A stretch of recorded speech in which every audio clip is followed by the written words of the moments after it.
Hi everyone. Today we will talk about how to fix WhatsApp hack.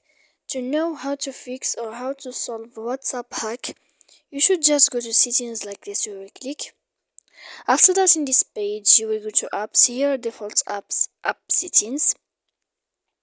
When you will see this list, you will go down to find the application of WhatsApp. Here we will enter.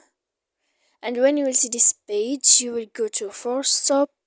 When you will end this, you will enter to storage. After that, in this page, you will click clear cache, and then you will go to clear data. And after all that, you can turn off your Wi-Fi. So please don't forget to support us by like and subscribe. See you next time in another video, and don't and thank you for watching.